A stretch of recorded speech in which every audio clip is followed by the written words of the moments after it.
no capítulo de número 27. Atos, capítulo de número 27. Versículo de número 23. Atos 27, versículo 23. Porque esta mesma noite, um anjo de Deus, de quem eu sou e a quem sirvo, esteve comigo. Só o versículo 23. Vamos ler mais uma vez. Porque esta mesma noite, um anjo de Deus, de quem eu sou e a quem eu sirvo, esteve comigo. Amém. Que Deus possa estar falando aos nossos corações, edificando a nossa alma com a sua palavra, como foi pedido em oração, em nome de Jesus. Muitas vezes, irmãos, na nossa caminhada como cristãos, nós passamos por noites difíceis, por tempos difíceis. E esse texto que nós acabamos de ler, vai descrever exatamente esse momento de dificuldade, essa noite tenebrosa que o apóstolo Paulo enfrentou quando no navio, ele em direção à cidade de Roma, enfrenta uma terrível tempestade, ao ponto daquele navio naufragar. Era um apóstolo do Senhor, era um servo de Deus, mas estava no meio de uma tempestade, de uma noite tenebrosa. Mas o que eu gostaria de observar em primeiro lugar os aspectos dessa noite, quando ele diz assim no verso 23, esta mesma noite. Que noite foi essa? E nós, ao lermos os versículos 23, 18 e 20, vamos compreender melhor a natureza desta noite. Nós vamos perceber que não era uma noite estrelada, uma noite clara, mas o texto vai descrevendo que situação era essa. Veja, por favor, Atos 27, versículo de número 23, versículo 18, que diz assim: açoitados severamente pela tormenta. Era uma noite de tormenta, era um tempo de tormenta. No dia seguinte, já aliviava o navio. Era um tempo de tormenta. No verso de número 20, observe aí por favor: e não aparecendo havia alguns dias, nem sol, nem estrelas, caindo sobre nós grande tempestade.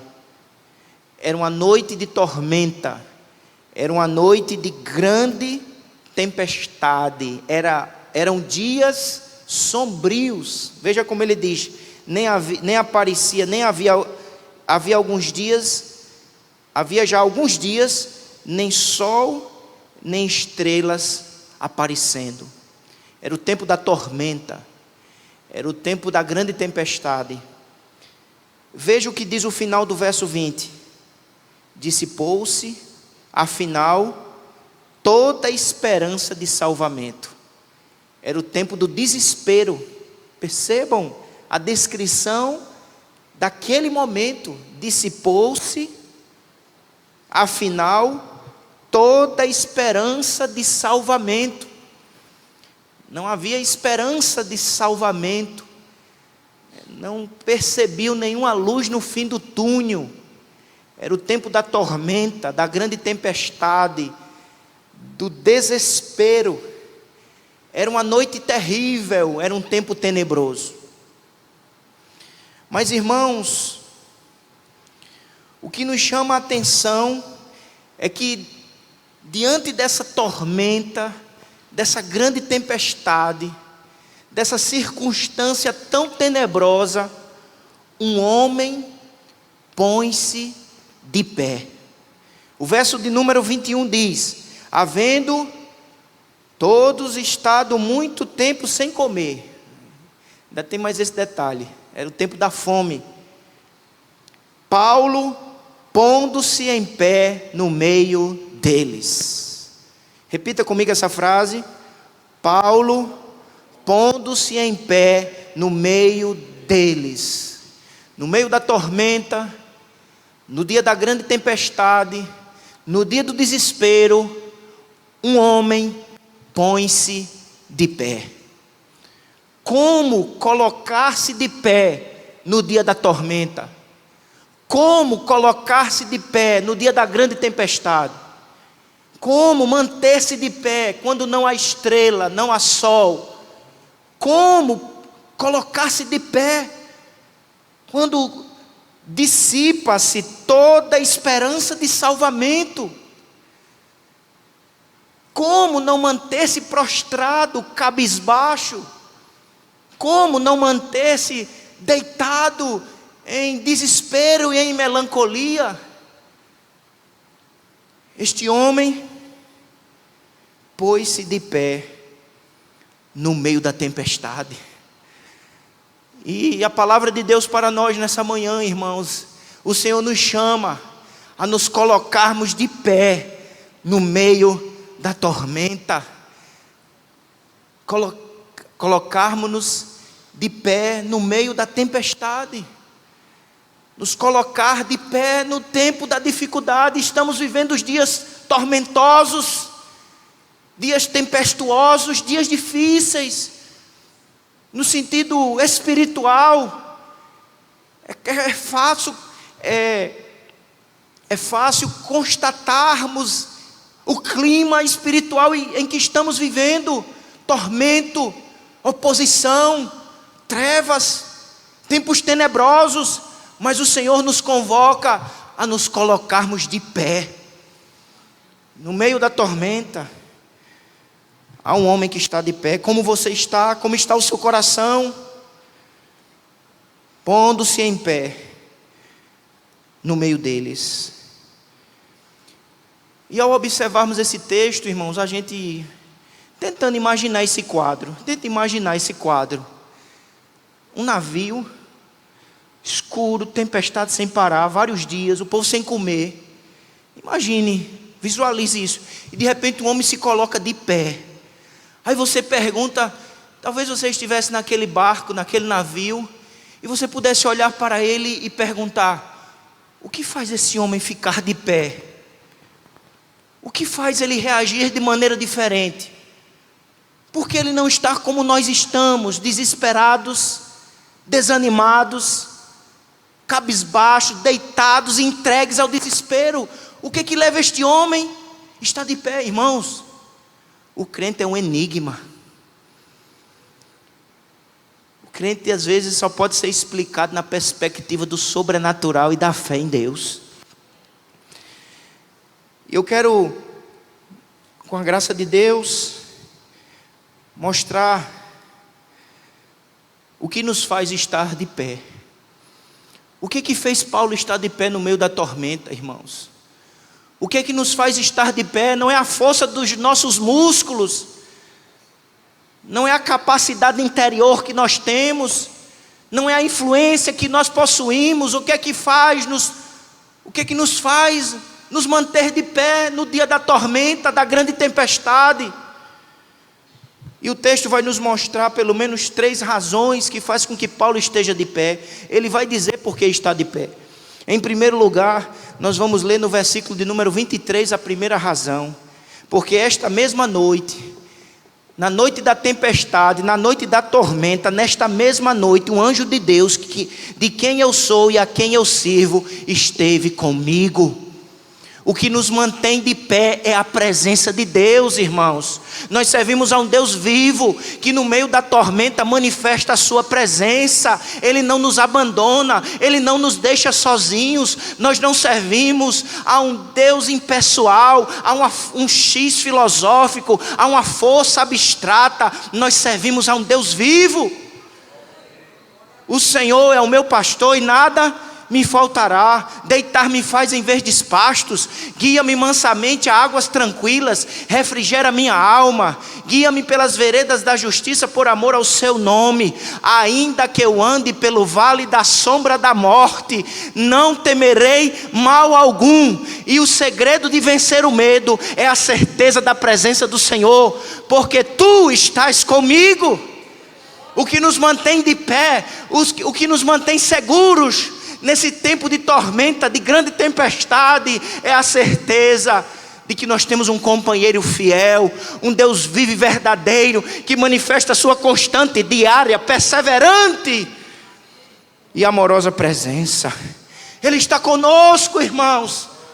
A tempestade é grande, a tormenta é intensa. Parece que a gente não está nem vendo luz no fim do túnel.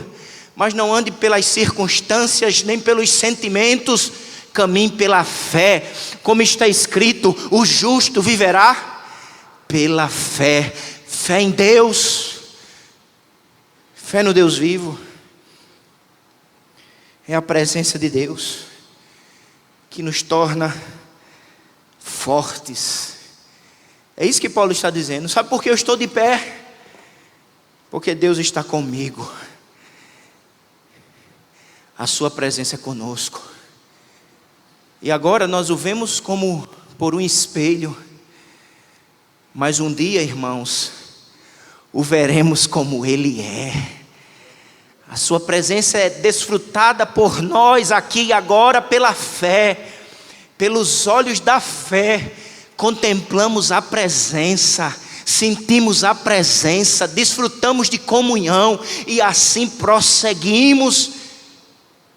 Mas um dia a trombeta vai tocar e o veremos face a face. E por isso prosseguimos caminhando de pé. Portanto, nessa noite, por intermédio da palavra, o Espírito Santo nos convoca a nos colocarmos de pé na força da presença do Senhor conosco por intermédio de Jesus. Mas em segundo lugar, o texto diz a segunda razão porque aquele homem está de pé no meio da tormenta. Ele está de pé não apenas porque ele tem uma presença, mas ele está de pé porque ele tem uma palavra. O texto vai dizer que em primeiro lugar, o apóstolo Paulo revela a presença, ele esteve comigo. Mas em segundo lugar, no versículo 24, aquele que está comigo, aquele que é um Deus pessoal, fala. Versículo 24 diz, dizendo, Paulo, não temas. O que é que ele diz? Paulo, não temas. Vamos bem forte dizer? Paulo, não temas. Irmãos, o que nos faz, o que nos mantém de pé no meio da tormenta, é a palavra deste Deus vivo. Nós servimos a um Deus vivo, irmãos. A um Deus que no meio da tempestade, no meio da tormenta fala. Nós não servimos a um ídolo morto, nós servimos a um Deus que fala. E nesses dias Ele fala conosco por intermédio da sua palavra, a Bíblia Sagrada. É no meio da tormenta, é diante da grande tempestade que o Senhor vem a nós com sua voz poderosa, majestosa e misericordiosa. E traz consolo, renovo, conforto, alegria. Nós servimos a um Deus que tem falado conosco por intermédio da sua palavra. E é por intermédio da palavra que somos fortalecidos, vivificados, ensinados, orientados, para que não nos deixemos dominar pela tormenta, pela grande tempestade, mas em meio a tudo isso, nos mantermos de pé para a glória de Deus, firmados na sua presença e firmados na sua palavra. A gente enfrenta a tormenta, os tempos difíceis, irmãos, nos apegando à palavra de Deus. Por isso que o Salmo 1 começa dizendo assim: bem-aventurado o varão que não anda segundo o conselho dos ímpios, nem se detém no caminho dos pecadores, nem se assenta na roda dos escarnecedores, antes tem o seu prazer. Vida de crente é vida de prazer, de alegria verdadeira, mas é prazer e alegria na fonte certa, que é o Deus da palavra e a palavra de Deus. ele tem prazer, ele tem alegria na lei do Senhor, na palavra do Senhor, porque por intermédio dessa palavra, ele conhece mais a este Deus maravilhoso, e ele aprende a confiar mais nele, a conhecê-lo de verdade. Ele tem prazer na lei do Senhor, e na sua lei, medita de dia e de noite, pois será como árvore, ele vai estar de pé, como uma árvore frondosa e frutífera para a glória de Deus. Mesmo que venha tormenta, mesmo que venha tempestade, ele é árvore plantada junto aos ribeiros de águas, que no seu devido tempo dá o seu fruto e cujas folhas não caem, tudo quanto fizer. Qual é o segredo desta árvore de pé? É a fonte de vida, que é a presença do seu Senhor, daquele que cuida, daquele que alimenta, daquele que fortalece. Portanto, por intermédio da palavra, o Espírito nos diz: alimentemo-nos mais e mais da palavra. Volte a ler a Bíblia, volte a meditar na Bíblia, volte a orar pedindo a Deus: Senhor, ilumina a minha mente e renova no meu coração o apetite espiritual por tua palavra. Tira do meu coração esse fastio espiritual. Dá-me apetite santo, Senhor, por tua palavra. Nós não enfrentaremos a tormenta, nós não enfrentaremos a grande tempestade firmados meramente nas nossas palavras, nas ideologias, nas propostas políticas ou educacionais. Enfrentaremos a tormenta firmados na palavra viva do Deus vivo. Um homem de pé no meio da tormenta, porque ele tem a presença e ele tem a palavra. A palavra que se revela a nós, trazendo promessas. Essa é a terceira razão. Presença, palavra e promessa. Diga comigo: presença, palavra e promessa. Veja o verso 24. Paulo: não temas, é preciso que compareças perante César. E eis que Deus, por sua graça, te deu todos quantos navegam contigo. Deus está se revelando a Paulo, irmãos, como um Deus de promessas. Paulo, você está no meio de uma tormenta, de uma noite tenebrosa, mas a minha promessa se cumprirá. E não só você chegará em Roma, você e não sei exatamente, eu não estou lembrado aqui, mas as 200 e poucas pessoas que estavam dentro daquele navio. Se não me engano, 276, não sei exatamente, mas era mais de 200. Nós servimos a um Deus, irmãos, que cumpre as suas promessas. Na tormenta, no dia da noite tenebrosa, Deus se revela como um Deus fiel. Eu vou cumprir aquilo que prometi. Você chegará do outro lado deste mar. É o que nos sustenta na tormenta, irmãos, é saber que Deus promete e cumpre. E a mais extraordinária e a mais necessária das promessas, que garante a nossa vitória espiritual, foi cumprida. Porque um menino nos nasceu e um filho se nos deu. O principado está sobre os seus ombros, e o seu nome será Maravilhoso Conselheiro, Deus Forte, Pai da Eternidade e Príncipe da Paz. A promessa foi cumprida, o Messias foi enviado, o garantidor de salvação, de perdão de pecados, de reconciliação com os céus, de vitória sobre a morte, o inferno e o diabo. A promessa foi cumprida, o Verbo se fez carne e habitou entre nós.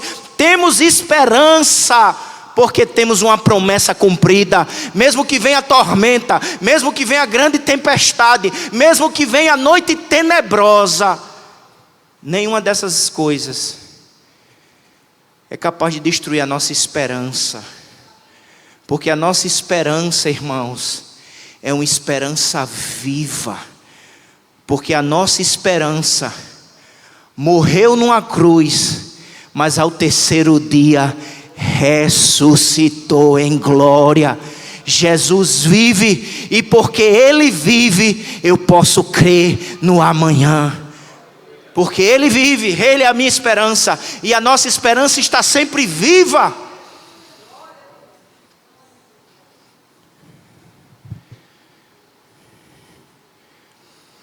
Presença, palavra e promessa. É isso que fez aquele homem se colocar de pé na noite tenebrosa. Mas não só o apóstolo Paulo, naquele dia, naquela noite, tinha presença, palavra e promessa.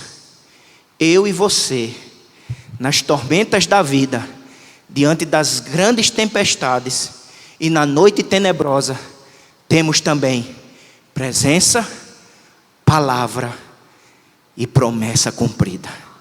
Você pode dizer amém? Você crê que tem isso de verdade? Diga comigo mais uma vez: presença, palavra e promessa. Quais as implicações disso, irmãos? Qual é a prática disso? Se realmente cremos que em Cristo nós temos presença, palavra e promessa, o Senhor nos diz nessa noite: levante-se. Levante-se. Não mantenha-se prostrado. Levante-se. Levante-se desse desespero. Levante-se desse desânimo. Levante-se dessa apatia. Levante-se. Porque se temos presença, se temos palavra, se temos promessa, por que continuamos prostrados? Paulo tinha presença, Paulo tinha palavra, Paulo tinha promessa. E o que é que ele fez? Ele levantou-se. Como povo de Deus, não podemos estar como o povo do mundo, como os homens do mundo. Todos naquele barco continuavam prostrados, desanimados e desesperados. Mas o homem, no meio daquele barco, fez a diferença. Porque ele de fato creu que ele tinha presença, palavra e promessa. E se realmente cremos, nos levantaremos. Levante-se. É o que acontece no verso 21. Havendo todos estado muito tempo sem comer, Paulo, pondo-se em pé no meio deles, disse: Senhores, na verdade era preciso terem me atendido e não partir de Creta para evitar este dano e perda. Mas já agora vos aconselho bom ânimo, porque nenhuma vida se perderá entre vós, mas somente o navio. O navio vai se perder, mas nenhuma vida vai ser perdida.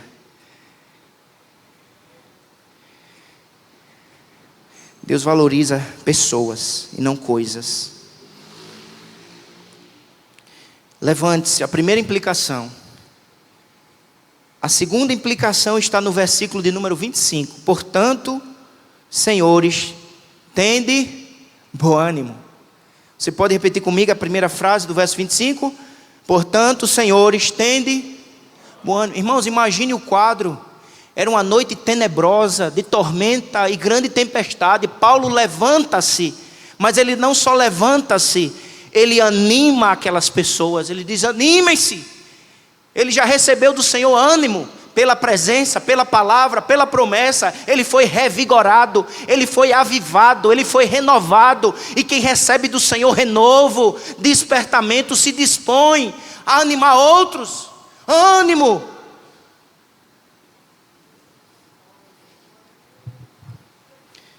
A terceira implicação que nós aprendemos desse texto está no verso 25, na segunda parte, quando ele diz assim: pois eu confio em Deus, que sucederá do modo porque me foi dito. Ainda era noite, nada havia acontecido ainda, a tormenta ainda estava, a grande tempestade continuava, era uma noite tenebrosa, mas o Deus que fala é o Deus que cumpre. Levante-se, anime-se e creia. Creia na palavra, creia na promessa, creia na presença, creia no Evangelho. Não se deixe dominar pela incredulidade nesses tempos tormentosos. Precisamos confiar de verdade. Ele levanta-se e expressa a sua fé. Ele diz: eu confio em Deus. Eu confio no Deus vivo, no Deus que intervém, no Deus que fala, no Deus que age, no Deus que tem domínio sobre tudo. Eu confio em Deus. Confia em Deus.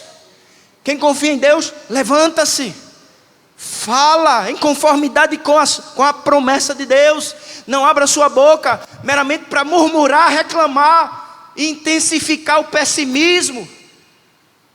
Abra sua boca no meio da tormenta, na grande tempestade, como um crente fiel no Deus vivo, presente, verdadeiro, poderoso. Ele diz: eu confio em Deus, que vai acontecer do modo porque me foi dito. E ele diz, ele faz essa declaração de fé, irmãos, ainda era noite. Ele diz: esta mesma noite, era noite sem estrela, tormentosa, mas ele diz: vai acontecer, porque o Deus vivo, Ele promete e cumpre, Ele fala e realiza, Ele manifesta a sua presença, Ele é o Senhor. Levantemo-nos, animemos uns aos outros, confiemos no Deus da promessa e na promessa de Deus, e proclamemos. No verso 21 ao 22 há uma proclamação, como nós já lemos. Ele chega para aqueles homens e diz, no verso 22, aconselho-vos que tenham bom ânimo, nenhuma vida vai se perder entre vós. E no versículo de número 25 ele diz: porque Senhor estende bom ânimo. Ou seja, ele abre a boca para proclamar a boa notícia. E isso aqui traz uma implicação para nós, irmãos, que possamos abrir a nossa boca para proclamar uma boa notícia.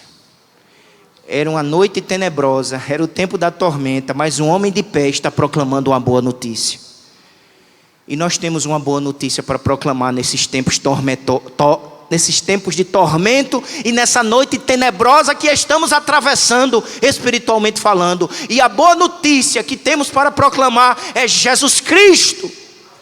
Proclame o Evangelho. Fale de Jesus. Tem crente, irmãos, que fala de tudo. Ele fala de futebol, ele fala de política, ele fala de economia, mas não abre a boca para falar da mais necessária, importante e urgente notícia neste mundo tenebroso. É Jesus Cristo.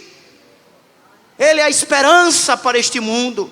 Ele é a boa notícia. Nele a salvação, nele a perdão, nele a transformação, nele a alegria verdadeira, nele a paz eterna, nele a reconciliação com Deus. É Jesus que é a grande e boa notícia. Fale de Jesus no ambiente de trabalho, na sua parentela. As pessoas só ficam falando da tormenta. Você vai para um lado, vai para o outro, e as pessoas só comentando da tormenta, da grande tempestade, da noite tenebrosa. O mundo precisa saber que, apesar dessa realidade que não pode ser negada, há uma boa notícia que precisa ser proclamada. Ah, pastor, mas eu não sou pregador, eu não tenho oratória. Mas quem tem Jesus tem uma experiência e pode falar de Jesus. Você muitas vezes não é chamado para pregar, mas você tem uma boca para falar do Jesus que um dia chegou na sua vida, que estava em tempestade. Lembra a tempestade, a tormenta que era a nossa vida, distante de Jesus, dominada pelo pecado e pelas trevas. Mas um dia Jesus, o Filho de Deus, o Nazareno, chegou na nossa alma, aquietou a tempestade, nos libertou da tormenta, do pecado, da morte, e nos deu vida, e vida em abundância. Temos paz, recebemos o shalom do Senhor. A tempestade na tua alma foi repreendida, acima de tudo, pela presença de Jesus, que nos liberta de todo o mal. Que Deus nos ajude. E que você seja esse homem, essa mulher que está de pé nesses tempos difíceis. Que Deus nos ajude. Que Deus nos abençoe. Em nome dele. Vamos orar? Não sei se Márcio Daniel poderia